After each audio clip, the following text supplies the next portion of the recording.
Hello दोस्तों, नमस्कार। मेरा नाम है प्रशांत। स्वागत है आप सभी का आपके अपने यूट्यूब चैनल स्मार्ट सैल्यूट में। दोस्तों, आज की वीडियो में मैं आपको दो ऐसे इंपॉर्टेंट या मेन डॉक्यूमेंट्स कह सकते हैं, इनके बारे में आज मैं आपको बताने वाला हूं। अगर आप ये डॉक्यूमेंट्स अपलोड नहीं करते हैं तो मतलब आप समझ लीजिएगा कि आपके क्लेम में क्वेरी लगना बिल्कुल 101% श्योर है। पहला डॉक्यूमेंट्स तो मैं बताऊंगा जिसमें बहुत ज़्यादा इंपॉर्टेंट है। अगर इसके बिना आप क्लेम करते हैं तो आप समझ लीजिएगा कि क्लेम में क्वेरी लग जाएगी। बट सेकंड वाला अगर आप नहीं भी लगाते हैं तो चल जाएगा, बट फर्स्ट वाला बहुत मेन है। तो जानने के लिए, देखने के लिए बने रहेगा वीडियो पे। चैनल पर नए हैं तो चैनल को सब्सक्राइब कर लीजिएगा, बेल आइकन भी प्रेस कर लीजिएगा ताकि मेरे आने वाली वीडियो के नोटिफिकेशन आपको टाइम से मिल जाएंगे। तो चलिए बिना देरी करते हुए वीडियो को स्टार्ट करते हैं। तो दोस्तों, पहले जो मैंने मेन जो डॉक्यूमेंट्स क्या लगते हैं आपके क्लेम में, ओपीडी हो क्लेम हो चाहे वो आईपीडी क्लेम हो, इसके बारे में मैं बता चुका हूं।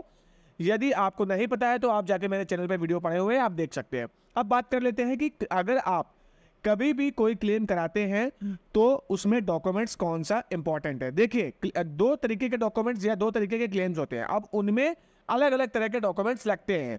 जो आईपीडी क्लेम में कुछ ऐसे डॉक्यूमेंट्स होते हैं जो ओपीडी क्लेम में नहीं लगते हैं, और कुछ ओपीडी क्लेम्स के ऐसे डॉक्यूमेंट्स होते हैं जो आईपीडी क्लेम में नहीं लगते हैं। तो इस चीज़ का आप क्लियर कर लीजिए कि आईपीडी क्लेम और ओपीडी क्लेम दोनों अलग अलग क्लेम्स होते हैं। पहला, यदि आप ओपीडी क्लेम कराने गए, सॉरी आईपीडी क्लेम में गए, मैं पहले दूसरे वाले डॉक्यूमेंट्स की बात करूंगा जो नॉर्मल होता है, लेकिन आपको इस बारे में भी पता होना चाहिए और आप डॉक्टर से अपने जरूर बात करिएगा इस विषय में। यदि आप आईपीडी क्लेम कोई करा रहे हैं और किसी भी प्रकार की कोई सर्जरी हुई है, किसी का ट्रीटमेंट ऐसा हुआ है, सपोज आप डिलीवरी का मान लीजिए कि एक डिलीवरी नॉर्मल भी होती है और एक सी सेक्शन डिलीवरी भी होती है, तो या किसी भी चीज़ का कोई ऑपरेशन हुआ है आईपीडी में, तो जब भी आप अपने डॉक्टर से डॉक्यूमेंटेशन करवाते हैं या जितने भी डॉक्यूमेंट लेते हैं तो आपको उनसे ओटी नोट्स या नर्सिंग नोट्स जरूर लेना है। ओटी नोट्स क्या होता है इस विषय में मैंने एक सेपरेट वीडियो बनाया हुआ है, आप चाहेंगे तो वहां देखकर पता कर सकते हैं कि ओटी नोट्स क्या होता है। लेकिन आपको उनसे ओटी नोट्स अगर आप नहीं ले रहे हैं तो फिर भी आप उनसे बात जरूर कर लीजिएगा कि ये सर या मैम, मेरे को ओटी नोट्स जरूरत पड़ सकती है, या तो आप अभी दे दीजिए या तो आप फिर मुझे बाद में प्रोवाइड जरूर कर दीजिएगा कि मेरे क्लेम में किसी प्रकार की क्वेरी ना लगे। क्योंकि मैंने अभी तक देखा है कि कई क्लेम्स में ओटी नोट्स को लेकर क्वेरी लगा दी जाती है कि kindly provide OT notes, nursing notes, clinical notes.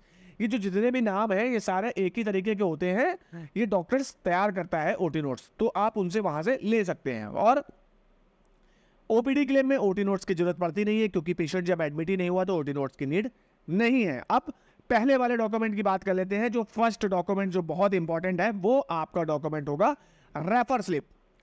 कई लोग बिना रेफर के ट्रीटमेंट करा लेते हैं और बाद में जब वो मेडिकल क्लेम करते हैं तो रेफर स्लिप मांग लिया जाता है। अब आपके पास कोई ऑप्शन नहीं बच पाता है क्योंकि आपका जो ट्रीटमेंट है वो पहले हो चुका है। रेफर स्लिप आपको बैक डेट में कोई भी डॉक्टर नहीं देगा। तो फिलहाल आपको चाहे वो आईपीडी क्लेम हो चाहे वो ओपीडी क्लेम हो, आपको रेफर जरूर लेना है। हाँ, इमरजेंसी केस में, जो भी इमरजेंसी केसेस होते हैं आईपीडी केस में, उनमें रेफर की जरूरत नहीं पड़ती है। उसमें आप इमरजेंसी सर्टिफिकेट अपलोड करके आप अपना क्लेम को सबमिट कर सकते हैं। बट अगर नॉर्मल आईपीडी क्लेम है या ओपीडी क्लेम है तो उसमें आपको रेफर स्लिप लेनी ही पड़ेगी, चाहे वो आपका हो चाहे वो आपके डिपेंडेंट्स का हो। अभी आईपीडी क्लेम में जैसे जो भी हॉस्पिटल जहां पर आयुष्मान भारत जो कार्ड होते हैं, आयुष्मान भारत कार्ड जो हॉस्पिटल वो लेते हैं, अगर आप उन हॉस्पिटल्स में आपके डिपेंडेंट्स इलाज करने के लिए जाते हैं आईपीडी केस में,